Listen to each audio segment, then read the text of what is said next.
Hello everyone, welcome to घर से UPSC. तो बेसिकली आज के इस वीडियो में हम देखेंगे इंग्लिश कॉम्प्रिहेंशन को, राइट। कि जो सी सैट का जो पेपर होता है, राइट, पेपर 2 जो होता है यूपीएससी प्रीलिम्स में, उसमें जो सी सैट के पार्ट में इंग्लिश कॉम्प्रिहेंशन के जो पार्ट आते हैं उसको कैसे सॉल्व करें, राइट।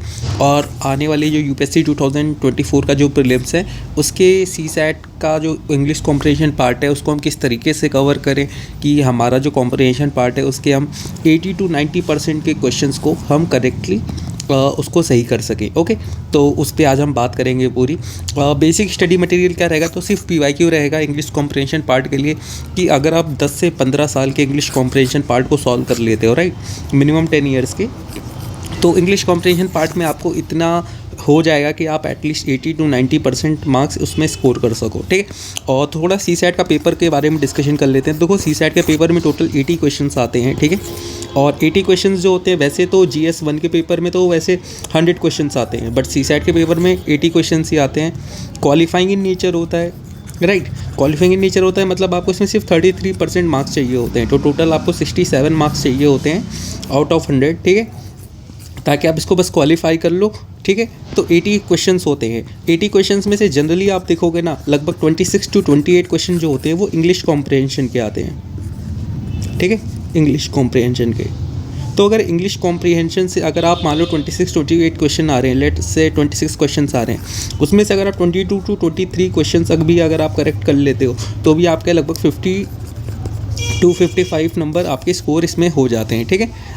ये इंग्लिश कॉम्प्रिहेंशन पार्ट से ही तो आपको 67 जो आपका गोल है जो आपको अचीव करना है, उसमें अगर आपको 50 to 55 नंबर अगर इंग्लिश कॉम्प्रिहेंशन से हो रहे हैं तो मैथमेटिक्स के ऊपर जो आपकी रिलायंस है ना, वो कहीं ना कहीं थोड़ी कम हो जाती है। ये मैथमेटिक्स के मान लो आपके मे बी अगर मान लो मैं कहता हूँ 40 to 45 क्वेश्चन आ रहे हैं, ठीक है। तो इस 40 to 45 क्वेश्चन में अगर आप 10 क्वेश्चन भी सॉल्व कर लेते हो तो भी आपका इंग्लिश कॉम्प्रिहेंशन से वो कवर हो जाएगा और आपका जो सी सेट है वो क्वालिफाई हो जाएगा। तो मोस्टली फोकस हम रखेंगे इंग्लिश कॉम्प्रिहेंशन को किस तरीके से सॉल्व करें, ठीक है। तो आज के इस पेपर में हम, ये 2023 का पेपर है, तो 2023 के पेपर से देखेंगे कि इंग्लिश कॉम्प्रिहेंशन के जो आए हुए हैं टॉपिक्स हैं उनको सॉल्व करेंगे बेसिकली, और देखेंगे कि किस तरीके से इंग्लिश कॉम्प्रिहेंशन को बेसिकली सॉल्व किया जा सकता है और मिनिमम टाइम में, ठीक है, कि मिनिमम टाइम में कैसे उसको जल्दी से सॉल्व करें और बेसिक एक्यूरेसी के साथ करें। ओके, बेसिक एक्यूरेसी के साथ। ओके, तो चलो स्टार्ट करते हैं पेपर। तो सबसे पहला देखो, ये पैसेज आया हुआ था कि अब सबसे पहले हमें पैसेज नहीं पढ़ना होता है, सबसे पहले आप स्टेटमेंट्स में जाया करो, सीधे ऑप्शंस में जाओ। सबसे पहले क्या पूछा गया है, most logical rational practical and immediate action required to ensure fair equitable allocation of water to different stake holders, ठीक है। पहला ऑप्शन बोलता है national pragmatic legal policy framework for water allocation should be made, चलो ठीक है। All river system, ठीक है, लिखा है all river system of country should be linked to an huge aquifer created. तो देखो, ये एक ऑप्शन जो है ना, पढ़ के हमें ऐसा लग रहा है कि थोड़ा सा एक्सट्रीम टाइप में है। Water channels between regions of water surplus and regions of water deficit should be created, ठीक है। To mitigate water crisis water demand of sector such as agriculture and industry should be reduced. अब देखो, इस हमें यहाँ पढ़ के options में पढ़ के क्या पता लग गया कि जो पैसेज में वो कहीं वाटर के बारे में बात करेगा, ठीक है। और दूसरी चीज़ क्या है, अब यहाँ स्टेटमेंट्स में भी देखो, हमने अभी पैसेज पढ़ा नहीं है, बट हमें दो चीज़ का आइडिया लग गया है कि वाटर के बारे में है और हमें वाटर के एलोकेशन के बारे में यहाँ पे मेन फोकस रखा है कि equitable allocation of water to different stake holders, ठीक है, इतना समझ में आ गया। अब स्टेटमेंट्स में देखो तो मोस्टली जो निगेटिव टर्म की स्टेटमेंट्स होती हैं ना वो इनकरेक्ट होती हैं। तो हम पहले क्या करेंगे, निगेटिव स्टेटमेंट जो होती है ना थोड़ी रफ टाइप में, उसको हम डाउट में डाल देंगे, ठीक है। तो अब इसमें देखो, जो बी वाले स्टेटमेंट है, all river system of the country should be linked with huge aquifer created, तो सारी रिवर सिस्टम को लिंक करना ज़रूरी नहीं है कि ज़रूरी, और लिखा है शुड बी लिंक्ड, क्या पता किसी को लिंक न करना हो, तो इसको तो हम ऐसे रिजेक्ट कर दे रहे हैं। और to mitigate water demand of sector such as agriculture and industry should be reduced, तो एक और बेसिक कॉम्प्रिहेंशन हो सकता है कि उसको रिड्यूस करने के बजाय उसको हम थोड़ा एक्विटेबली कर सकते हैं। और यहाँ पे बात की गई है equitable allocation of water to different stake holders के बारे में, राइट। फेयर और इक्विटेबल एलोकेशन है तो उसमें रिड्यूस करने की ज़रूरत नहीं है, ठीक है। तो अब आगे देखो, अब पैराग्राफ पढ़ते हैं, ठीक है। अब हमारे पास बच गए दो चीज़, नेशनल प्रैग्मेटिक पॉलिसी और water channel between region of water surplus and region of water deficit should be created, ठीक है। अब फेयर एलोकेशन के बारे में पढ़ना है. We often hear about the conflict among the different state in the of the 20 major river 14 are already water stressed. ठीक है. 75% population water straight region, a third of whom live in the water scarce areas. Climate change, the demand of rising population, the need of agriculture to keep pace in the increased rate of urbanization and industrialization will exacerbate water stress. According to the Constitution of India, water is a state subject, ठीक है, and not that of a union, ठीक है, except for the regulation of interstate rivers. To ensure balance between the competing demands of the various stakeholders is a basin based approach. यहीं पे देखो आपका answer अब आपको मिलना चालू हो जाएगा. basin based approach to allocate water among constitution, region and states. Allocating fair share of water to them require assessment based on objective criteria. ठीक है, objective criteria such as specificities of river basin, size of dependent population, existing water use and demand, efficiency of use, projected future uses, etc. while ensuring the environmental needs of the river and aquifers. ठीक है.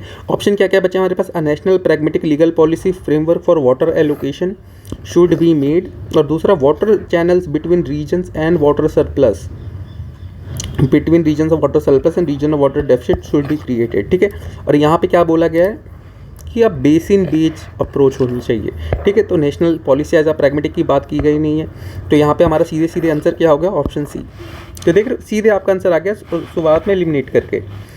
Okay. अब यहाँ दूसरे question पे आ जाते हैं. Which of the following statement best reflect the implied, what is implied by the passage, इसकी बात कर रहा है. ठीक है. Education system must be strengthen in rural areas. ठीक है, नॉर्मल स्टेटमेंट है. Large scale and effective implementation of skill development program is the need of the hour. ठीक है. For economic development health and nutrition of only skilled worker needs to be special attention.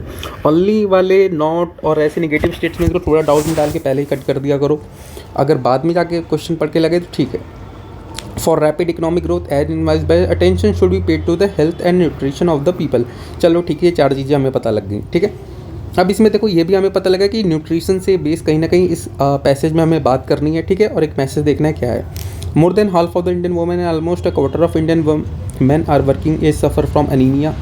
According to studies, they are anywhere from 5 to 15% less productive than they could be as a result thereof. India also has the largest tuberculosis burden in the world, costing 770 million worldly to the country only. But what is just important as a lost productivity is now a lost potential in the future.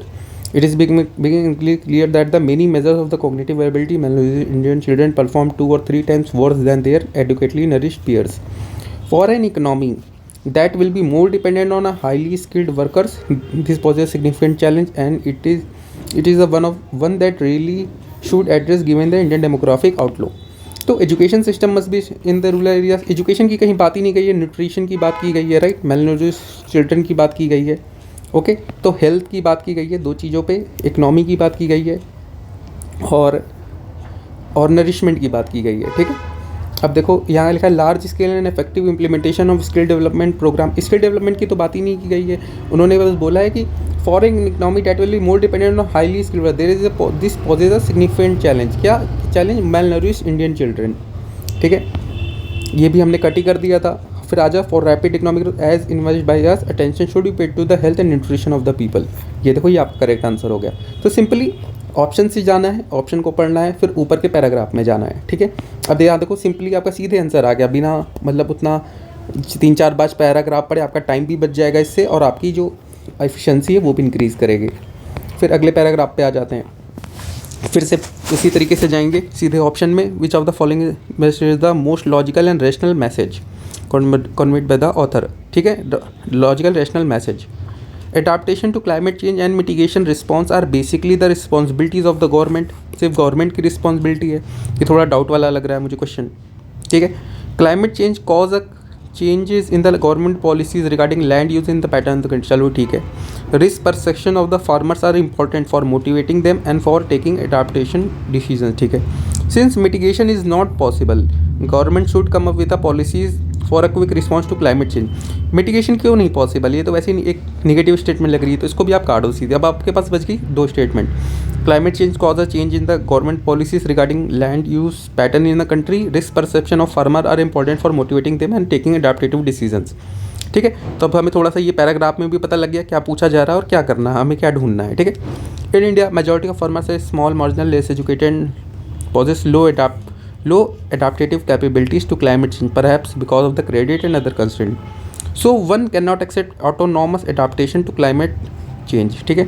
Even if it was a possible, it will not sufficient offset losses from climate change to deal with this. Adaptation to climate change is paramount alongside fast mitigation response. ठीक है। Another solution is have to plan for policy driven adaptation which will require the government to come up with a policy recommendation. Perception is a perception की बात कीजिए necessary prerequisite for adaptation. Whether farmers are adapting agriculture practices to climate change depend on whether they perceive it or not. ठीक है। However, this is not always enough for adaptation. It is important how a farmer perceives the risk associated with the climate change. अब option पढ़ लेते हैं। Climate change causes a change in the government policies regarding the land use pattern. Land use pattern की बात ही नहीं की गई है। Option risk perception of the farmer are important for motivating them and taking adaptation decision. तो यहाँ पे रिस्क परसेप्शन की बात की गई है कि वो उसको परसीव करते हैं नहीं। एडाप्टेशन की भी बात की गई है। ठीक है। और तो ऑप्शन सी हमारा करेक्ट हो गया। Risk perception of farmer are important for motivating them for taking adaptation decisions. ठीक है। तो देख रहे हो 3 हमारे सीधे सीधे हमने कर दिए। अब देखो फिर से आ जाते हैं अगला paragraph. Which one of the following best reflect the crucial message conveyed by the author of the passage. तो मैसेज हमें यहाँ पे देखना है। बिजनेस दैट कॉस्ट इमिशंस में नीड टू क्लोज डाउन और पे फॉर पोल्यूशन इन फ्यूचर। ठीक है। वैसे ये थोड़ी डाउट में लग रही है। The only solution is technological development related to the issues of climate. Only solution तो ये नहीं होगा। देखो ये जहाँ ओनली वाले ऐसे वर्ड होते हैं ना और नेगेटिव एक्सट्रीम होते हैं उनको तो आप कट कर दो। Waiting to deal with the carbon emission until technology improves is not a wise strategy. ठीक है। कि जब कार्बन इमिशन के लिए डील करने के लिए वेट करना जब तक टेक्नोलॉजी इम्प्रूव एक wise solution strategy. Since future technological changes uncertain new industries should be based on renewable energy. ठीक है। एक पॉजिटिव स्टेटमेंट है, पढ़ते हैं अभी। The mission put into atmosphere now will affect the climate in the middle of the century and onward. Technological change meanwhile could make a future transition away from fossil fuel, cheap it or no. It might not, leaving the world with a terrible choice between sharply reducing emission at a huge cost or suffering through the effects of unabated warming. Business that do not hedge against the threat of uncertain outcomes fails. क्या लिखा? Business that do not hedge against the threat of uncertain outcomes fail. The world cannot afford such recklessness on the climate change. ठीक है। Waiting for the deal with carbon until technology is not a strategy. इसकी बात ही नहीं की गई कहीं technology की। ठीक है। Since future technological changes uncertain new industry should be based on renewable energy. तो रिन्यूएबल एनर्जी की ऐसी कहीं इसमें बात ही नहीं की गई है मैसेज में। ठीक है। यहाँ पे क्या कहा है? Technical change mean could make a future transition away from the cheap fuel or it might not, leaving the world with a terrible choice between sharply reducing emission at the huge cost or suffering through the effects of unabated warming. ठीक है। तो ये हो गया renewable energy की बात ही है। तो बचा क्या हमारे पास? सिर्फ बिजनेस दैट कॉज इमिशन में नीड टू क्लोज डाउन और पे for pollution in a future. तो यहीं पे बात की गई है कि बिजनेस जो कि हेड नहीं करेंगे अगेंस्ट वो आ गया तो फेल हो जाएंगे। और यहाँ पे हमारे बात की गया गई है कि living the world with a terrible choice with a sharply reducing emission at a huge cost or suffering through the effects of the unabated warming. ठीक है। और पेफुल तो इसका ऑप्शन जो होगा ऑप्शन ए मुझे ओके। तो इसमें हम ऑप्शन ए को टिक करते हैं। ठीक है। देख रहे हो सिंपली आपको पैसेज पढ़ के आपका आधा ज़्यादा टाइम नहीं बच जाता है कि आपको 2 बार पैसेज नहीं पढ़ना पड़ता है। फिर देखो एक स्टेटमेंट पे आ जाते हैं। Which of the following statement best implies the most rational assumption के बारे में पूछा है। That can be made from the passage. We are likely to spend more money और cure than prevention. It is the job of the government to solve our environmental and public health problem. Health can be protected even if environmental problems go on unattended. Loss of traditional lifestyle and the influence of Western values lead to some unhealthy ways of living. Assumption की बात की गई है, यहाँ पे message की बात नहीं कर रहा है, ठीक है, और इन्फरेंस भी नहीं, एजम्पशन पूछना है. एजम्पशन के हिसाब से आपको जज करना पड़ेगा, ठीक है. Environmental problem cause health problems, ठीक है. Substantial changes lifestyle can reduce environmental और health problem. But this idea appears almost impossible to adopt with environmental problem. Individual efforts can be perceived as having a negligible effect and therefore lead to inertia. With health, on the other hand, individual choices can make the difference between the life and death literally, and yet bearing a few, there seems to be the same collective legality toward making their choices. Assumption पे we are likely to spend more money on cure than prevention. It is the job of government to solve environmental public health problem. तो ऐसी कोई assumption नहीं दी गई है यहाँ पे तो बल्कि इंडिविजुअल चॉइसेस की बात की गई है ना, तो गवर्नमेंट का इसमें है नहीं assumption पे, तो ये काट दो. Health can be protected even if environmental problem go on unattended, कि अगर हेल्थ को प्रोटेक्ट किया इवन अगर गवर्नमेंट इन्वायरमेंट प्रॉब्लम को हम अनअटेंडेड छोड़ दें. लेकिन यहाँ पे क्या लिखा है, environment problem cause health problems. ठीक है, तो ये वाला भी हमारा गलत हो जाएगा क्योंकि इन्वायरमेंट की वजह से भी तो हेल्थ प्रॉब्लम हो रही है. ठीक है, अब हमारे पास दो ऑप्शन बच गए. We are likely to spend more money on cure than prevention. Loss of traditional life style and the influence of western values led to some unhealthy ways of living. तो अब आपका आंसर इन्हीं दोनों में से है, तो इसके लिए आपको फिर से एक बार पढ़ना पड़ेगा. अगर आपका डायरेक्ट भी हो जाता है तो इसमें भी आप कर सकते हो कि इसमें तो वैसे डी वाला आ जाएगा, राइट, क्योंकि यहाँ पे लाइफस्टाइल की सब्सटेंस चेंजेस लाइफस्टाइल की बात की गई है, और यहाँ पे spending more money than pure than prevention की बात की गई है, राइट. तो मोस्टली इसका आंसर जो होगा वो डी होगा क्योंकि यहाँ पे ऐसे स्पेंडिंग की कोई बात नहीं की गई है यहाँ पे. ओके, तो फिर से आ जाते हैं पैसेज नंबर 13 पे. विच of the following student best reflect the crux of the passage. अब यहाँ पे क्रक्स की बात की गई है. ठीक है, पढ़ लेते हैं. The scheme of universal basic scheme should be implemented world wide as a way of poverty elevation. ये थोड़ी एक्सट्रीम स्टेटमेंट है कि यूनिवर्सल बेसिक इनकम जो है वो वर्ल्ड वाइड अप्लीकेशन करना वे ऑफ पार्टिकल, जरूरी नहीं ना कि वन साइज फिट ऑल हर जगह एक ही जैसा हो. We must place food based nutrition as the centre of our policy debate. ठीक है, nutritional status of food should be improve by creating appropriate genetically modified crop. तो ये तो कोई सोल्यूशन नहीं लग रहा कि आप जेनेटिकली मॉडिफाइड क्रॉप करके उसको न्यूट्रिशनल स्टेटस बढ़ाओ. शुड बी इम्प्रूव्ड, और भी तरीके हैं, तो ये भी थोड़ी नेगेटिव स्टेटमेंट लग रही है.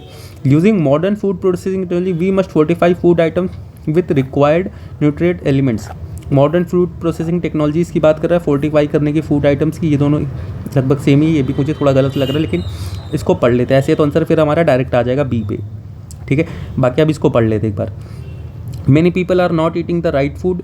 For some it is simply a decision to stick with the food they enjoy but which is not healthy, this leading to increase in non-communicable diseases. This in turn lead to major burden on our healthcare system that have a potential to derail the economic progress which is essential for the poor to improve their lives. For others it is about limited access to nutritious food or lack of affordability leading to monotonous diet that do not provide a daily nutrient for them to develop fully. Part of the reason nutrition is under threat worldwide is that our food system are not properly responding to nutritional needs. Somewhere along that road from the fork to fork there is serious detours taking place. तो यहाँ पे crux क्या है, we must place food based nutrition at the center of our policy debate. ठीक है, क्योंकि अब देखो इसमें कहीं पे जेनेटिकली मॉडिफाइड क्रॉप्स की बात नहीं की गई है, यहाँ पे भी फोर्टिफाई करने की बात नहीं की गई टेक्नोलॉजी को यूज़ करके. यहाँ पे क्रक्स पूछा गया है, राइट. तो यहाँ पे बेसिकली फूड बेस्ड न्यूट्रिशन के ऊपर पूरा जो एक फोकस है पूरे उसमें दिया हुआ है यूनिवर्सल बेसिक इनकम की. तो देखो बिना पैसेज पढ़े भी आप सीधे आंसर निकाल सकते हो सिर्फ स्टेटमेंट्स को ऐसे निगलेक्ट करके, जो एक्सट्रीम है या फिर जो ऐसी स्टेटमेंट्स है जो आपको पढ़ के ही लगता है कि इसके और पॉसिबल सोल्यूशंस नहीं है. ठीक है, तो देखो हमारे ये 5 हो गए. अगले पैसेज पे आ जाते हैं. ये देखो अब फिर से यहाँ पे डायरेक्ट पहले इसमें आते हैं. Which of the following statement best reflect the logical and rational implication conveyed by the passage. ठीक है, रैशनल इम्प्लीकेशन पूछ रहा है. Arbitrary curbs on vehicle to reduce pollution are difficult to implement. ये तो थोड़ा मुझे नेगेटिव लग रहा है. Knee jerk reaction can not solve the problem of the pollution but an evidence based approach will be more effective. ठीक है. A heavy penalty should be enforce on those driving without periodic pollution test. ये भी थोड़ी मुझे वो लग रहा है कि एक हैवी पेनल्टी पोस्ट कर देना उनके ऊपर. In the absence of laws to deal with the problem of pollution the administration tend to make arbitrary decision. चलो ठीक है, इसको भी देख लेते हैं. 2 ऑप्शन हमारे पास बचे हुए हैं अभी. To tackle the problem of pollution in the cities, policymakers think that drastic actions like temporary use of odd even number, ठीक है, scheme for the vehicle closing school, factory constructions and banning of the certain use of certain type vehicles are way forward, even then the air is not clean. ठीक है, इतनी सारी चीज़ें करने के बाद भी air the is not clean. Vehicles more than 15 years comprise only 1% of the total, and taking them off the road will not make any difference. Banning certain fuels and car types arbitrarily is not proper. Diesel engines produce more particulate matter 2.5 than and less CO2 than petrol or CNG. On the other hand, both diesel and CNG engines produce more nitrous oxide than petrol engines. No one has measured the amount of nitrous oxide that CNG engines are emitting. Arbitrary bans on vehicles that have passed mandated fitness test and periodic pollution tests are unfair. What is the need of the what it is needed is the scientific and reliable information about the source of pollutant on a continuing basis and technologies that will work to reduce pollution from them. ठीक है, तो यहाँ पे ये आपका answer है. In the absence of laws to deal with the problems of the administration tend to make arbitrary decision. तो ये तो देखो आपका गलत हो गया.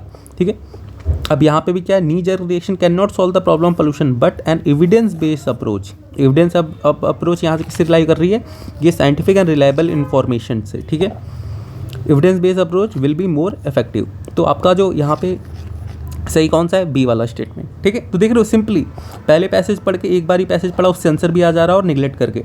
ठीक है, अब देखो फिर से दूसरे पैसेज पे आ जा रहे हैं. Which of the following statement best reflect the logical inference पूछ रहा है from the passage given above. It is an important agenda of the countries around the world to ensure the access to the good external financing. ठीक है, good corporate governance improve the credibility of the firms. ठीक है, international capital market ensure that the firms maintain good corporate governance. ठीक है, good corporate governance pave the way for the robust supply chains. ठीक है, तो चारों देखो ऐसी जनरिक स्टेटमेंट है और हमें ये पता लगा कि जो टॉपिक है वो गुड कॉर्पोरेट गवर्नेंस के बारे में. ठीक है, तो अब यहाँ से भी हम पढ़ लेते हैं. Good corporate governance structure encourage companies to provide accountability and control. ठीक है, a fundamental reason why corporate governance has moved on to the economic and political world wise as a rapid growth of international capital market. ठीक है, economic and political agenda में इसलिए गया है यहाँ. Effective corporate governance enhances the access to अगर effective corporate governance होता है तो इनहेंस करता है access to external financing by firms leading to greater investment, higher growth and employment. Investor look to the place their funds where the standards of disclosure of timely and accurate financial reporting and of equal treatment to all stakeholders are met. ठीक है, logical inference क्या है, it is an important agenda of the countries around the world to ensure the access to good. तो ये नहीं है countries का agenda थोड़ी ना इसको क्या नाम इंश्योर करना कि ताकि उनकी जो कंपनीज हैं उनको गुड एक्सटर्नल फाइनेंसिंग मिले. राइट, क्योंकि रैपिड इंटरनेशनल कैपिटल मार्केट की ग्रोथ की वजह से ही सोशल इकोनॉमिक एजेंडा बना है, ना कि गुड एक्सटर्नल फाइनेंसिंग के लिए. फिर अगला क्या कहता है, good corporate governance improve credibility of the firm. हाँ, ये स्टेटमेंट थोड़ी ठीक लग रही है. International capital market ensure that the firms maintain good corporate governance. और यहाँ पे क्या लिखा है, ये देखो, a fundamental reason why corporate governance has moved on to the economic and political agenda worldwide has been the rapid growth in the international capital market. और यहाँ पे कह रहे हैं international capital market ensure that the firm maintain good corporate governance. Good corporate governance pave the way for the robust supply chains. तो supply chain की कहीं बात ही नहीं की गई है, ये भी हो गया. तो बेसिकली आपका आंसर बी और सी में है. लेकिन अब बी और सी में से कैसे सेलेक्ट करें, तो अगर आप बी और सी में देखोगे ना तो बी एक वाइडर अप्रोच है. राइट, और ये जो सी है ये आपको थोड़ा नैरो में बता रहा है कि राइट, और वो भी ये बता रहा है कि इंटरनेशनल कैपिटल मार्केट इंश्योर करता है कि जो फर्म है वो गुड कॉर्पोरेट गवर्नेंस को मेंटेन करके रखें. राइट, और ऊपर वाला कह रहा है गुड कॉर्पोरेट गवर्नेंस इंप्रूव करता है क्रेडिबिलिटी ऑफ द फर्म, और क्रेडिबिलिटी की वजह से उसको एक्सटर्नल फाइनेंस में हेल्प होती है. तो मेजॉरिटी अगर आप देखोगे तो जो बी वाला स्टेटमेंट तो वाइडर रेंज में थोड़ा वो करेक्ट हो रहा है. ठीक है, तो देखो यहाँ से आपका क्या हुआ, बी वाला स्टेटमेंट ठीक हो गया. सी भी आपका सही है. अब ये यूपीएससी में भी सी भी उसको मान सकती है, बट द थिंग अभी पॉइंट ऑफ व्यू से मुझे बी ठीक लग रहा है और बी ही मैंने करके आया था. और मेजॉरिटी ऑफ लोगों से जिससे मेरी बात हुई उन्होंने भी कहा कि बी ठीक है. तो अभी तक तो हम बी, बाकी ये थोड़ा सब्जेक्टिव वाले ऐसे कुछ हैं जो सब्जेक्टिव है जहाँ पे दो ऑप्शंस में आप जाके फंस जाओगे. तो वहाँ पे आपको एक रिस्क लेकर के अपने हिसाब से जो बेटर और एक वाइडर पर्सपेक्टिव में अच्छा लगेगा, ठीक लगेगा अकॉर्डिंग टू द पैसेज, उस पर आपको मार्क करना होगा. अगले पे आ जाते हैं. Which of the following statement best reflects the logical and rational inference that can be drawn from the passage? The home range of elephant need to be vast area of the rich biodiversity. ठीक है, elephant are the keystone species and they benefit the biodiversity है। Rich biodiversity can not be maintain in the forest without the presence of element. ये देखो, ये थोड़ी extreme statement है और negative sense में है, तो इसको क्रॉस कर देते हैं। Elephants are capable of regenerating forest with species as per their requirement. चलो ठीक है, ये भी थोड़ी जेनरिक स्टेटमेंट है, इसको रख दे रहे हैं। ठीक है, तो अब हमारे पास 3 बज गई और हमें ये भी पता लग गया कि कुछ ना कुछ पैसेज में बायोडाइवर्सिटी और एलिफेंट से रिलेटेड है। ठीक है, अब पढ़ते हैं। Elephants are the landscape architect creating clearing in the forest, preventing overgrowth of certain plant species and allowing space for regeneration of the others, which in turn provides sustenance to other herbivorous animals. Elephant eat plants, fruit and seeds, propagating the seeds when they defecate in the places there as they travel. Elephant dung provide nourishment to the plant and animal and act as a breeding ground for insects. In time of droughts, they access water by digging holes, which benefit the other wildlife. अब पहला, the home range of elephant need to be a vast area of rich biodiversity. तो ये तो पहला गलत बता रहा है कि होम रेंज होना चाहिए वो रिच बायोडाइवर्सिटी, नहीं कि वो हो रिच बायोडाइवर्सिटी उसमें होनी चाहिए। तो ऐसा तो कहीं नहीं लिखा स्टेटमेंट में ना। उन्होंने यहाँ पे क्या बता रहे हैं कि वो हेल्प करते हैं कि रिच डाइवर्सिटी को मेंटेन करने में। Elephant are the keystone species and they benefit the biodiversity. हाँ, ये देखो थोड़ा लॉजिकल स्टेटमेंट लग रहा है।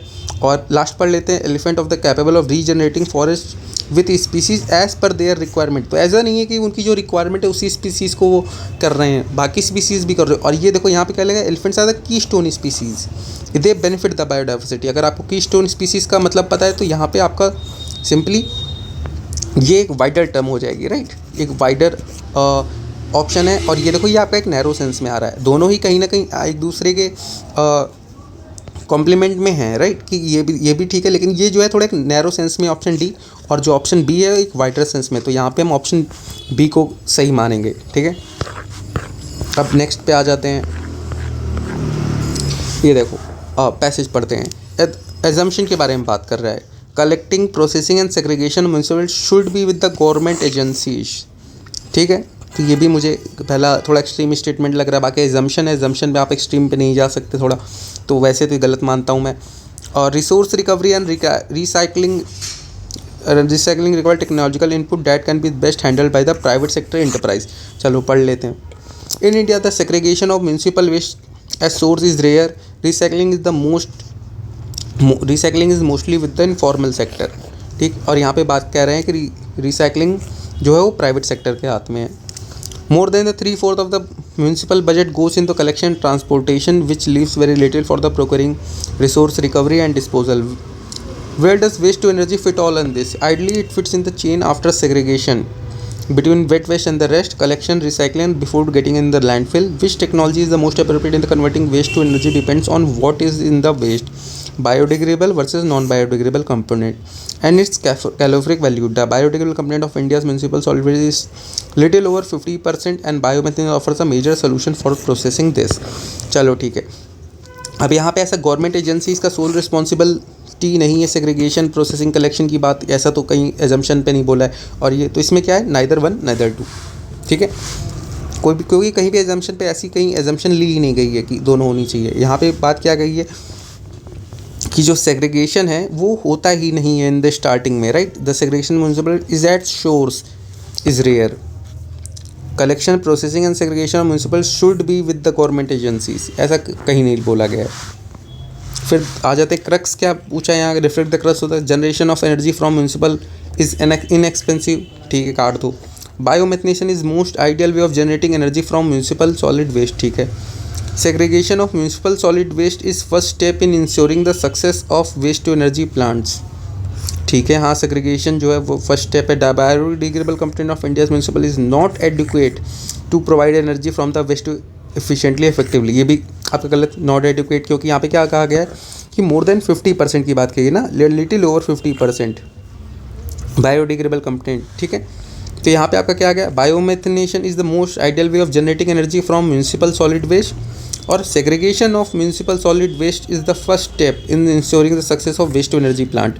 तो सी वाला ऑप्शन सही होगा यहाँ पे। क्यों? क्योंकि सी वाला ऑप्शन देख रहे हो, ये आपका पूरे एक पैराग्राफ का क्रक्स निकाल दे रहा है, और बल्कि और जो बी वाला पार्ट है वो सिर्फ लास्ट के 3-4 लाइन है ना, उनका सिर्फ क्रक्स में दे रहा है। लेकिन यहाँ पे क्या है, segregation of municipal solid waste is the first step. यहाँ पे क्योंकि देखो स्टार्ट लाइन ही ये बोला गया है, the segregation of municipal waste at source is rare. ठीक है, तो सी वाला ऑप्शन इसमें आपका करेक्ट हो जाएगा क्रक्स में। दूसरे पैसेज में आ जाते हैं, ऑप्शंस में सीधा। ऑप्शन क्या कह रहा है, एजम्पशन की बात कर रहा है, organic farming is inherently unsafe for both farmers and consumers. Unsafe की बात करें तो वैसे ही सीधे आप कट कर सकते हो, inherently unsafe. Farmers and consumer need to be educated about eco friendly food. ठीक है, अब फार्मर कंज्यूमर से रिलेटेड है और कुछ फूड से रिलेटेड है। There is a claim that organic farming is inherently safer and healthier. देख रहे हो, पहले ही बोलता है इनहेरेंटली सेफर एंड हेल्थियर की बात कर रहा है, और यहाँ पे क्या बोल रहा है, organic inherently unsafe and for both उसके लिए। ठीक है, the reality that because organic farming industry is still young and not well regulated in India, farmers are not only confused about what products are best for them but sometimes use product in a way that could be harm them as well.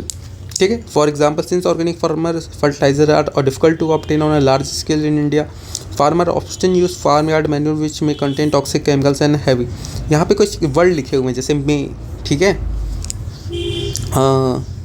Sometimes.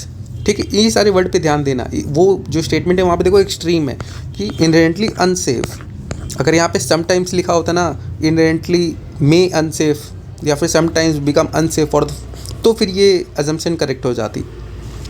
ठीक है, heavy certain plants space such as datura flower and leaves have an element called atropine. If it not applied in a right dose, it can act on nervous system of the consumer. Unfortunately, how much and when to use it are the not well researched topic on regulated issues. तो अब दूसरा option यहाँ पे assumption का पढ़ेंगे, farmers need to be educated about eco friendly food. हाँ, ये correct है एजम्पशन कि उनको एजुकेट करने की ज़रूरत है क्योंकि वो अभी वो अवेयर नहीं है। तो ऑप्शन 2 इज़ करेक्ट इसमें। अब इसमें क्या पूछा है, most logical rational practical message conveyed by the author of the passage. In India organic farming should not be promoted as substitute for conventional farming. देखो ये पहला ही, should not be. There is a no safe organic alternative to chemical fertiliser, ये भी गलत। In India farmer need to be guided and help to make their organic farming sustainable. हाँ ठीक है। The aim of organic farming should not be to generate huge profit as there is still no global market for, ये भी देखो गलत। सारे ये not वाले गलत, सीधे सी आ गया। तो देख रहे हो आपके आंसर ये बिना पढ़े ही आपको फिर से पैसेज पढ़ने की पड़ी, सीधा आपका ऐसे आ गया, सिर्फ आप थोड़ी जेनरिक और थोड़ी नेगेटिव एक्सट्रीम स्टेटमेंट्स को देख करके। ठीक है, अगले पैसेज पे आ जाते हैं। Based on the above passage following assumption, ठीक है, to implement the SDG and to achieve zero hunger goal, monoculture agriculture practices are inevitable even if they do not address malnutrition. ठीक है, थोड़ी extreme statement है, इसको तो मैं वैसे डाउट में रखता हूँ, क्रॉस कर दे रहा हूँ। Dependence on a free crops have negative consequences for human health and the ecosystem. हाँ ठीक है, ऑन अ फ्री क्रॉप्स, ठीक है, थोड़ी generic statement. Government policies regarding food planning need to incorporate nutritional security. ठीक है, for the present monoculture agriculture practices farmer receive subsidies in various ways and the government offer remunerative prices for grains and therefore they do not tend to consider crop diversity. ठीक है, अब paragraph पढ़ते हैं। Food consumption patterns have changed substantially in India over the past few decades. This has resulted in disappearance of many nutritious foods. क्या लिखा है, food consumption pattern. ठीक है, फूड कंजम्पशन पैटर्न की वजह से disappearance of many nutritious food such as mill wild food and production has increase over 5 times independent. It has not sufficiently addressed the issue of malnutrition. For long, the agriculture sector focused on increasing food production, particularly staples, which lead to the lower production consumption of indigenous traditional crop grains, fruit and other vegetables, impacting food and nutritional security in the process. Further, intensive monoculture agriculture practices can perpetuate the food and nutritional security problem by degrading the land, quality of land, water and food derived through them. ठीक है, monoculture practice की वजह से quality of land, water और food खराब होगा, जिसकी वजह से न्यूट्रिशनल सिक्योरिटी खराब होगी। यहाँ क्या लिखा है, for the present monoculture agriculture practice farmer receive subsidies की कहीं बात ही नहीं की है, ऐसा कि उसकी वजह से वो कर रहे हैं, क्रॉप डाइवर्सिटी नहीं ला रहे हैं। ठीक है। तो और यहाँ पे क्या कहा जाता है कि monoculture practice are inevitable even they do not address malnutrition. इसकी भी कहीं एजम्पशन में ऐसी बात नहीं की गई है। तो पहला और चौथा तो काट दो, पहला चौथा काट दो, आपका सीधे 2 and 3 आ गया। और 2 and 3 आपकी जेनरिक स्टेटमेंट है, वैसे भी आप इसको सही कर सकते थे कि government policies regarding food planning needs to incorporate nutritional security. ठीक है, यहाँ पे भी देखो न्यूट्रिशनल सिक्योरिटी की आपकी बात की गई है ऊपर पैराग्राफ में। ठीक है, और यहाँ पे few crops dependence on a fewer has negative consequences on human health and ecosystem, और इसकी भी यहाँ पे बात की गई है। ठीक है, कि इंटेंसिव मोनोकल्चर के परचुएट से डिग्रेड कर सकते हैं लैंड, वाटर और फूड डिराइव फ्रॉम देम। ठीक है, 2 and 3 इसका आपका सही हो गया। फिर अगले पैसेज पे आ जाते हैं। ठीक है, यहाँ पे भी क्या पूछा है, following assumptions. Global warming is causing spring to come early and for longer duration. ठीक है, early spring and longer period of spring is not good for bird populations. ठीक है, अब यहाँ पे क्या लिखा है, scientist state that the vernal window transition period from winter to growing season, they found that the warmer winters with less snow resulted in longer lag time between the spring events and more protected वर्नल window. This change in spring timetables has ecological, social and economical consequences for agriculture, fisheries and tourism. As the ice melt earlier, the birds don't return, causing a delay or delaying or lengthening in springtime ecological events. ठीक है, तो पहले global warming causing spring to come early and longer duration, हाँ सही है। यहाँ पे इन्होंने बात की गई है ना कि longer spring time between spring events और lengthening of the spring time ecological events. ठीक है, early spring and longer period of spring is not good for bird population, हाँ यहाँ पे भी बोला गया कि बर्ड रिटर्न नहीं हो पाती as the ice melts earlier. ठीक है, तो बोथ ए एंड बी। फिर अगले पैराग्राफ पे आ जाते हैं। Which of the following statement best reflect the most logical, rational and crucial message की बात की गई है। An enhance efficiency of use of nitrogen is imperative for both food production and environment. ठीक है, production of synthetic nitrogen fertiliser can not be stopped at is well adversely affect global food security, तो ये भी हटा दो। Alternative to crops that require excess of nutrition, alternative to crops that require excess of nitrogen should be identified and cultivated. ठीक है, conventional agriculture using synthetic fertilizer should be replaced with agroforestry, agrosystem and organic farming. ठीक है, चलो अब ये पढ़ लेते हैं। A global analysis of nitrogen use efficiency, a measure of the amount of nitrogen a plant take in to grow versus what is left behind as a pollution, says that using too much fertilizer will lead to the increased pollution of waterways and air. Currently, the global average of nitrogen use efficiency is approximately 0.4, meaning 40% of the total nitrogen added to the cropland goes into the harvested crop, while 60% is lost to the environment, says a study. More than half of the world population is nourished by the food grown with fertilizers containing synthetic nitrogen, which is needed to produce high crop yields. Plants take the nitrogen they need to grow and the excess is left in the ground, water and air. This result in the significant emissions of the nitrous oxides, a potent greenhouse and ozone depletion gas, and other forms of nitrogen pollution, including eutrophication of lakes, rivers and contamination of water.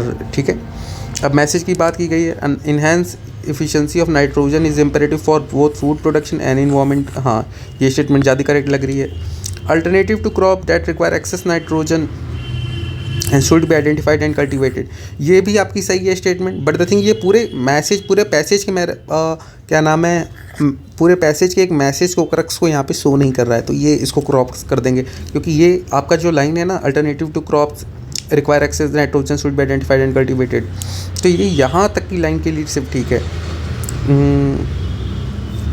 कि यहाँ पे लिखा है ना कि cropland into harvest while 60% lost in the more than half of the population with the food grown fertilizer, तो इसमें ऐसी कहीं बात भी की गई नहीं है। ठीक है, ये हटा दो। Conventional farming using synthetic fertiliser will be replaced with agroforestry, agrosystem, organic farming, इन तीनों की भी बात कहीं नहीं गई है, तो सिंपली आपका ऑप्शन ए ठीक हो जाएगा। फूड प्रोडक्शन और इन्वायरमेंट के लिए दोनों की बात की गई है, eutrophication of lakes, rivers and contamination of river, ये आपका इन्वायरमेंट का perspective. Imperative for both food production की यहाँ पे बात ही की गई है, increase the crop, high crop yields, तो देख रहे हो ऑप्शन नहीं आपका इसका ठीक हो गया, सिंपली पैसेज के ऑप्शंस में जा करके। ठीक है, और आपका टाइम भी ऐसे बच जाएगा। फिर अगले पे आ जाते हैं। Which of the following better with the most logical message. ठीक है, climate justice should be ingrained in the detail in the rule of all new climate compact agreement, ठीक है। Environmental resources are unlimited distributed and exploited across the globe, ठीक है। There is an impending issue of dealing with huge number of climate change victim refugees, ठीक है। climate change in all conditions is most due to the developed countries and therefore their share of burden should be more। तो ऐसे कह रहा है कि developed countries के ऊपर ज़्यादा है, उनके ऊपर कंट्रीब्यूशन, ठीक है, उनका बर्डन ज़्यादा हो। चलो पढ़ लेते हैं अब passage. Along the sustainable lifestyle, climate justice is regarded as a significant principle in the environment parlance। Climate justice is significant principle in environment parlance, ठीक है। Both the principles have bearing on the political and socio-economic cause choices of the nation. So far in our climate change summits or compacts, both the principles have eluded consensus among nations. Justice in the judicial sense is well defined. However, in the context of climate change, it has scientific as well as socio-political connotation. The crucial question in the next few years will how resources, technologies and regulation are used to support the victims of the climate change. Justice in the climate is not confined to the actions relating to mitigation, but include the wider condition of support from the adaptation to climate change and compensation for loss and damage। तो देखो अब यहाँ पे developed countries की तो कहीं बात ही नहीं की गई है, ये आपका हटा दो। क्लाइमेट रेफ्यूजीज़ की बात ही नहीं की गई है, मैसेज में ऐसा कुछ है ही नहीं। Environmental resources are unlimited distributed and exploited by the cross globe। Climate justice should be included in the details in the rules of all new climate compacts and agreements। तो ए ऑप्शन आपका ज़्यादा correct होगा, B भी आपका ऐसे environmental resource की बात यहाँ इसमें कहीं की गई नहीं है, ठीक है। तो मोस्टली बात यहाँ पे देखो आपकी किस पे बात की गई है, ये रहा ना, क्लाइमेट चेंज समिट और कम्पैक्ट्स की यहाँ पे बात की गई है। Both the principles eluded among the nations, ठीक है। और यहाँ पे क्या should be included in the detail in the rule of all new climate compact and agreements, ठीक है। तो justice in climate is not confined to action related to mitigation, ये है। The crucial question will how resources, technologies and regulation are use to support the victims of the climate change, ठीक है। तो ये देख रहे हो आपका सीधे यहाँ पे ऑप्शन ए सही हो गया। और विद इन अगर आप थोड़ी इसकी प्रैक्टिस करोगे ना, विद इन 30 सेकेंड्स में आप आंसर इसके निकाल लोगे हर एक क्वेश्चन के। अगले क्वेश्चन पे आ जाते हैं यहाँ पे, ठीक है। Which of the following statement best reflect and most logical and rational message, ठीक है। Food yielding trees should replace other trees in the rural and tribal areas and community dwelled lands. ये भी थोड़ा वैसे एक्सट्रीम लग रहा है कि हर ट्रीज़ को फूड यील्डिंग ट्रीज से रिप्लेस कर दो, ऐसा तो मतलब नहीं होता ना, ये तो थोड़ा लॉजिकल सेंस में नहीं है, ठीक है। यहाँ पे एक वर्ड भी लिखा है most logical and rational message. फिर क्या है, food security can not be ensured in India with the present practice of conventional agriculture. ये भी देखो एक्सट्रीम और नेगेटिव स्टेटमेंट है। Waste land and degraded areas in India should be converted into agro forestry systems to help the poor, ठीक है। Agro systems should be developed in the addition और to along with conventional agriculture, ठीक है। अब आ जाओ, sourcing food from non-agriculture land, uncultivated systems such as forest, wetland, pastures, in addition to agriculture land, enable a systematic approach to food consumption। देख रहे हो, तुम्हारी पहली लाइन में तुम्हारे आंसर मिल गया अपना। क्या लिखा है, sourcing food from non-agriculture land, in addition to the agriculture land, enable a systematic approach to the food consumption। और यहाँ देखो, agro ecosystem should be developed in addition to or along with conventional agriculture। लेकिन आगे भी पढ़ लेते हैं। It allows rural and tribal communities to sustain themselves for the whole year or to still clear natural disaster and season induced shortfall for agriculture food, since the productivity of trees is often more resilient to adverse weather conditions than annual crops. Forest foods often provide a safety net during the period of the food shortage caused by the crop failure. Forest foods also make important contribution during seasonal crop production gaps, ठीक है। तो अब यहाँ पे क्या लिखा है, waste land and degraded area should be converted into the agro forest, ऐसी कहीं बात नहीं की गई है। यहाँ पे जो डी वाला आंसर है वो ज़्यादा करेक्ट हो गया, पहले ही 3 लाइन में आपको इसका आंसर मिल गया यहाँ पे, ठीक है। इसमें अगले क्वेश्चन में आ जाते हैं।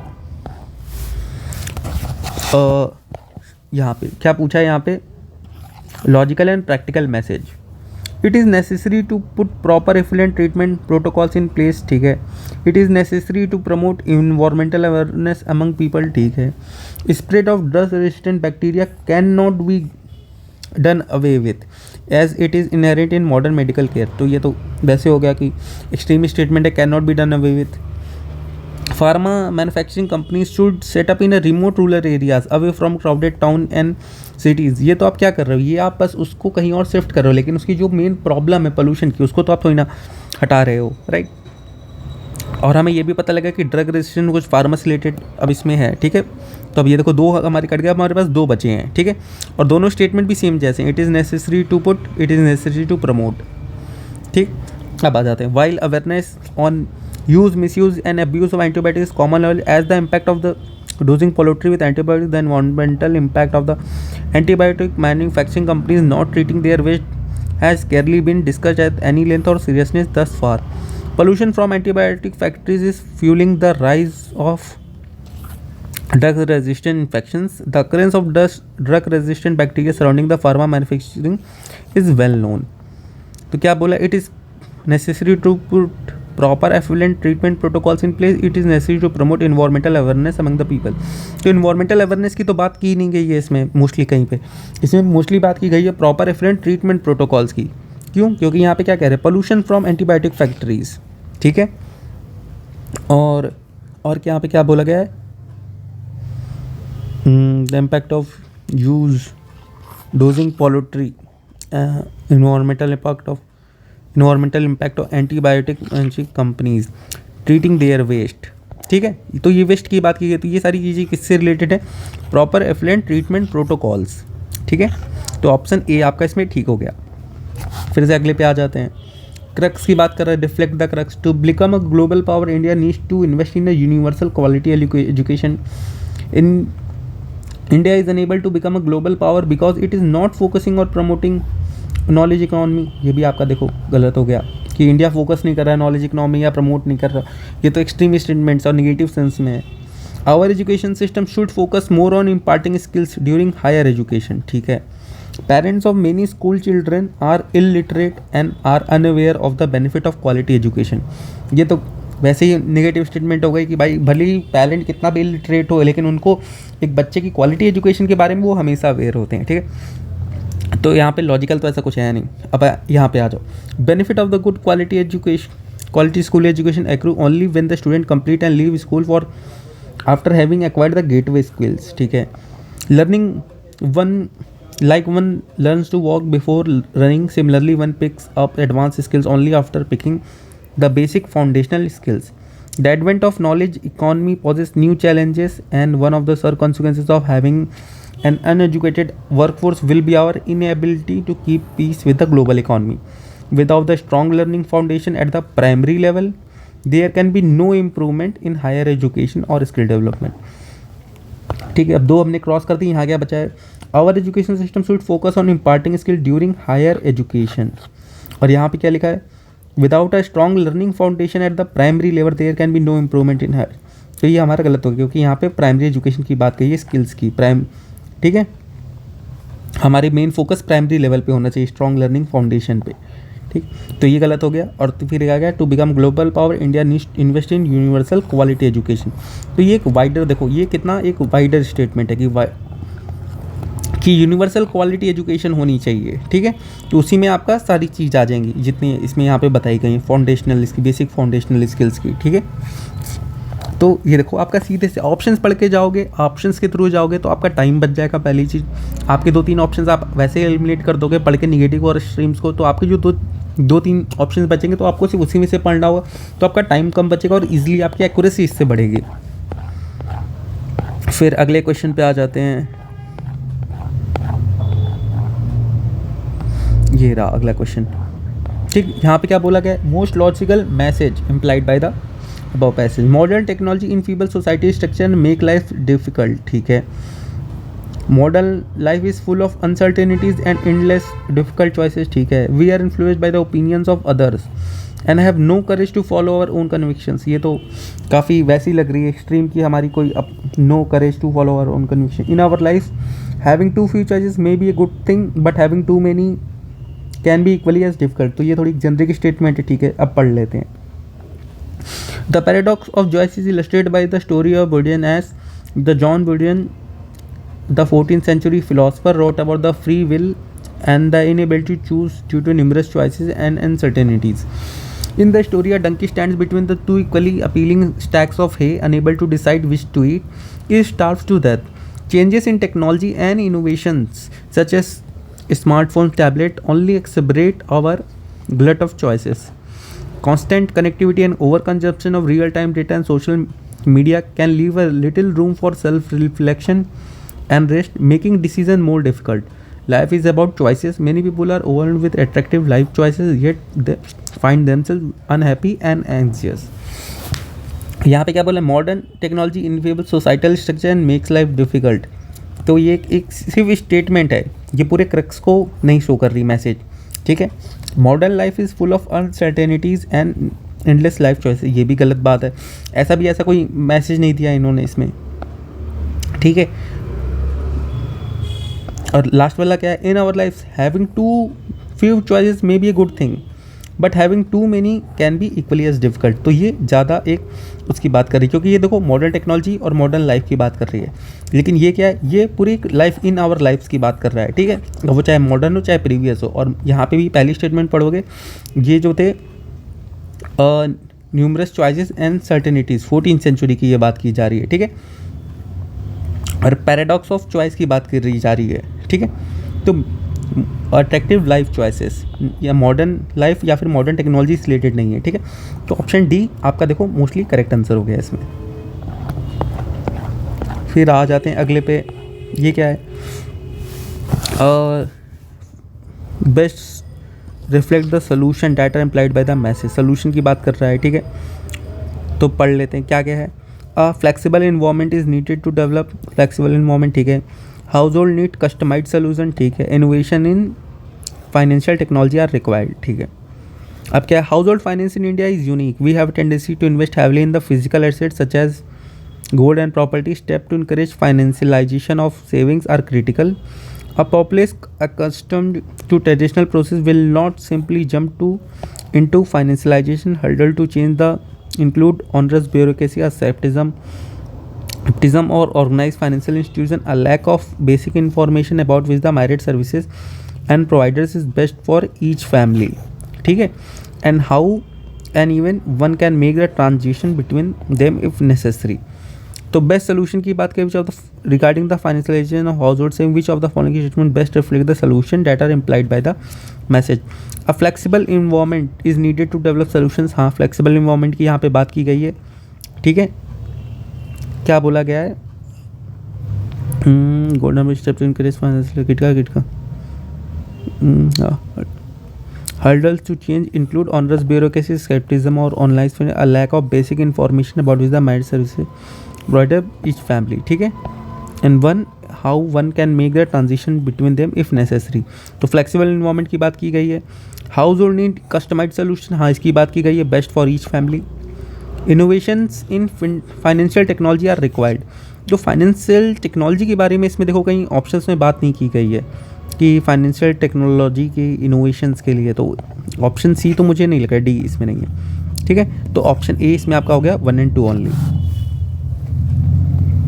फिर देखो अब आ जाते हैं नहीं में, about the following assumptions have been made. तो एजम्पशन, अब देखो ऑप्शन में हमने देख लिया कि 2 ही हैं, तो मतलब 2 ऑप्शंस इसमें इनकरेक्ट हैं, तो वो हमें ढूंढने हैं पहले. Patent protection given to patents put a huge burden on the public purchasing power in accessing patented machine medicine. ठीक है, dependence on other countries for pharmaceutical products is a huge burden for developing and poor countries. ठीक है, providing medicine to the public at the affordable prices is a key goal during the public health policy design in many countries. ठीक है, government needed to find an appropriate balance between the right of the patents and requirement of the patents. ठीक है, अब passage पढ़ते हैं. Pharmaceutical patents grant protection to the patentee for the duration of the patent term. The patentees enjoy the liberty to determine the prices of the medicines, which is time limited to the period of monopoly, but could be unaffordable to the public. ठीक है, such patent protection offered to the patents is believed to benefit the public over the longer term through innovation and research and development, although it comes at a cost in the nature of the higher prices for the patented medicine.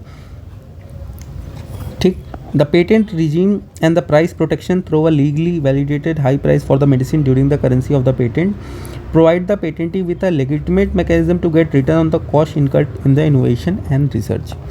Assumption की बात करें तो patent protection given to patent put a huge burden on the public purchasing power in accessing patent medicines. हाँ, इसकी बात की गई है यहाँ पे, ये रहा ना, patent enjoy the ability to determine the prices of medicine which is a time limited but could be unaffordable to the public.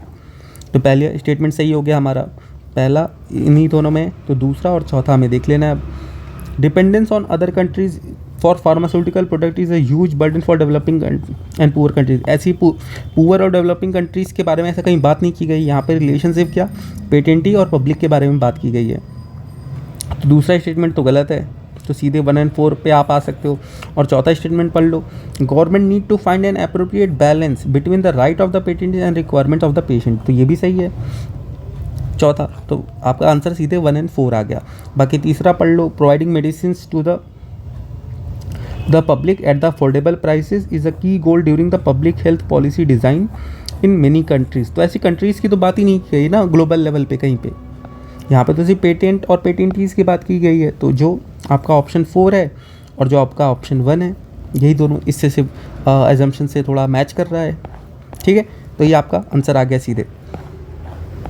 फिर आ जाओ दूसरे पे, यहाँ पे भी एजम्पशन की बात की गई है। Protection of privacy is not just a right but it has a value to the economy. हाँ ठीक, there is a fundamental link between privacy and innovation, ठीक है। India should encourage the growth of digital economy while keeping the personal data of the citizens secure and protected. No one will innovate in the surveillance oriented environment or in a place where the individual personal information is compromised, ठीक है। तो ये दूसरा वाला जो option है, there is a fundamental link between privacy and information innovation, ये देखो आपका यहाँ से करेक्ट हो गया। No one will innovate in the surveillance oriented environment or in a place where an individual personal information is compromised. The ultimate control of the data must reside with the individual who generate it. They should be able to use, restrict and monetize it as they wish. Therefore, data protection laws should enable the right kind of innovation, one that is user centric and privacy protecting. Protection of privacy is just not a right, it has a value to the economy. हाँ, economy में भी इसकी value होती है, यहाँ पे लिखा हुआ है ना इनोवेशंस के रिगार्डिंग, राइट काइंड ऑफ इनोवेशन। और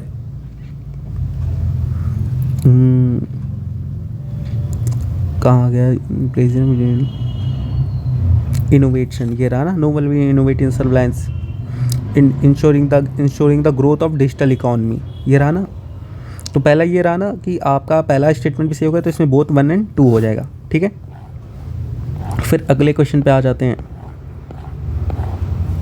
अगला क्वेश्चन ये रहा 71, which of the following statement more highly reflect the author of the what the author of passage intend to say, ठीक है। चलो, enrolment in schools and colleges is high but there is no quality education.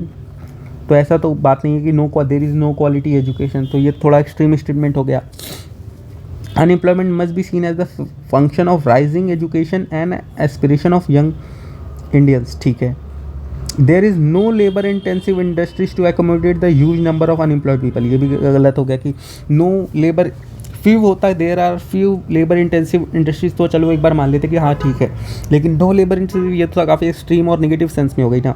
The education should be properly design so as to enable the educated people to be self employed, ठीक है। अब यहाँ पे पढ़ लेते हैं। In India while the employment rate is frequently used measure of performance of the economy under conditions of the rising school and college enrollment, it paints an inaccurate picture. The reported unemployment rate is dominated by the experience of younger Indians who face higher employment challenges and exhibit greater willingness to wait for the right job than their older peers. The unemployment challenge is greater for the people with secondary or higher education, and rising education levels inflate unemployment challenges. तो यहाँ पे हमारे पास क्या, अब हमारे पास option B बचा है, option D बचा है। तो ऑप्शन बी क्या कहता है, unemployment must be seen as the function of rising education and aspiration of young Indians. तो ये सिर्फ इतनी स्टेटमेंट्स को आपको बता रहा है, राइट। क्या लिखा है यहाँ पे, experience of the younger Indian who face higher employment challenges and exhibit greater willingness to wait for the right job than their older peers, ठीक है। इतनी लाइन को ये सिर्फ बता रहा है। और ये क्या बता रहा है, डी वाला option, the education system should be properly design so as to enable the educated people to be self employed.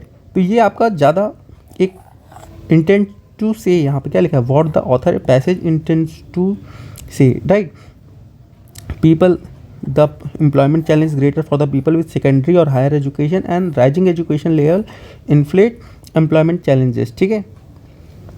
तो यहाँ पे आपका क्या हो जाएगा, ऑप्शन जो डी है आपका, जो वाइडर टर्म के हिसाब से ऑप्शन डी आपका ज़्यादा सही हो जाएगा, क्योंकि ये जो है आपका ये नैरो सेंटेंस में है, ठीक है। तो ये आपका ऑप्शन डी इसमें ठीक हो गया। अगले क्वेश्चन पे आ जाते हैं 72। विच of the following best reflect the most rational, logical and practical message, ठीक है। Modern statements need to be well trained in scientific method and philosophical thinking to enable them to have a better perspective of their roles, responsibility and goals, ठीक है। It is not desirable to have government managed by the empirical statements unless well mixed and others who are grounded in learning and reflect wisdom। ये भी गलत हो गया, थोड़ी extreme statement और negative sense में है।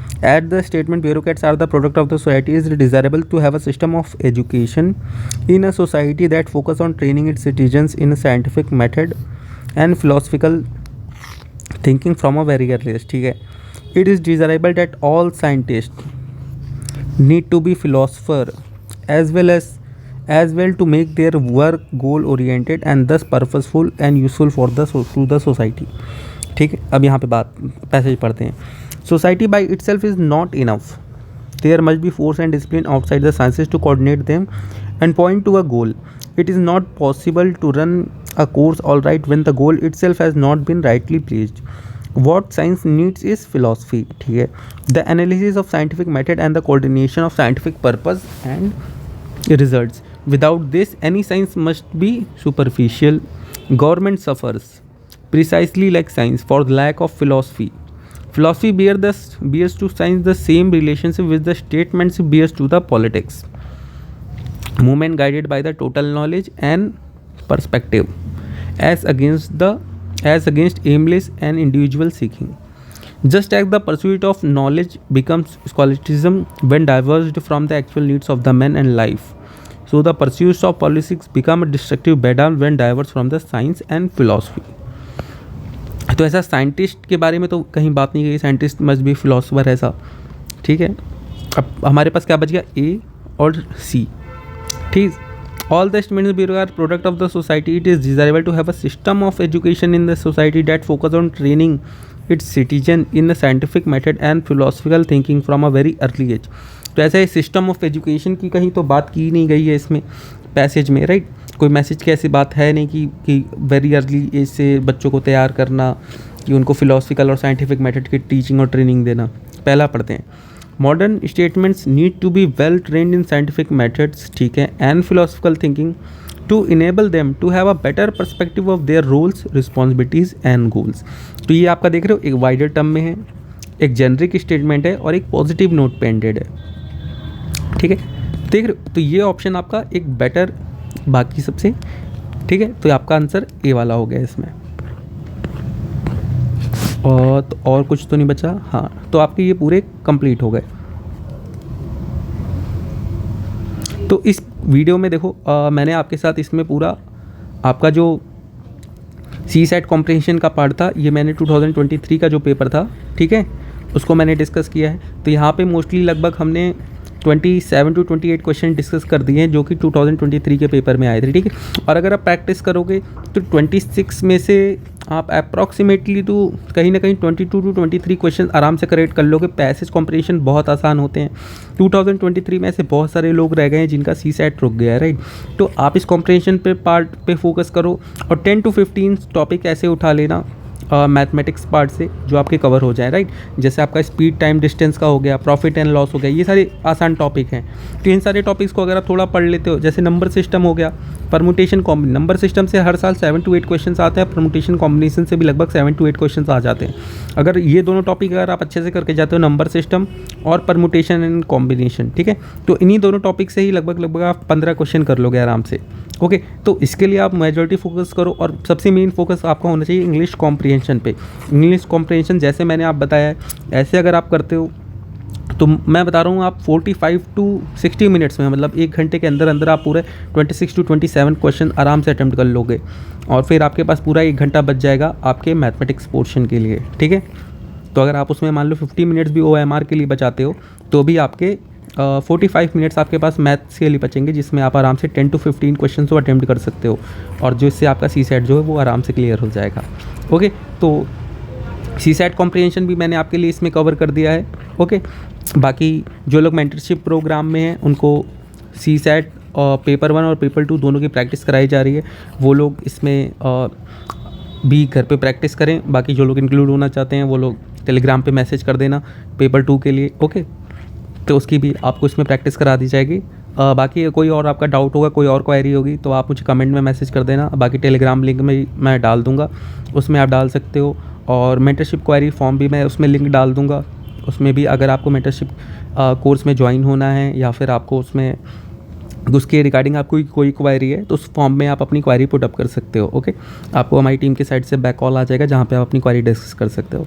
बाकी तब तक के लिए गुड बाय। बाकी कोई और होगा तो कमेंट कर देना या फिर मुझे टेलीग्राम पे मैसेज कर देना आपकी कोई भी क्वेरी हो। ओके, बाकी जितनी इसकी प्रैक्टिस करोगे इंग्लिश कॉम्प्रिहेंशन पार्ट की, ऐसे बिना पढ़े PYQ 10 साल के उठा लो, अच्छे से उसको सॉल्व करो। 10 साल में लगभग आपके हर साल में अगर आप 25 भी मानो तो 250 पैसेज आपको मिल जाएंगे जो आपके PYQ से होंगे। तो 250 पैसेज को अगर आप सॉल्व कर लेते हो तो मोर देन इनफ है आपके लिए, आप उसको आराम से आपका कॉम्प्रिहेंशन पार्ट कवर हो जाएगा। ओके, तो मोस्टली फोकस आपका फर्स्ट PYQ पे होना चाहिए। बाद में आप कोई भी टेस्ट सीरीज़ लगाओ, किसी भी कोचिंग की लगाओ, सारी चीज़ें। मुझे तो टेस्ट सीरीज़ वगैरह में मेरा कोई बिलीव नहीं है, मैं तो फिजूल की चीज़ें मानता हूँ।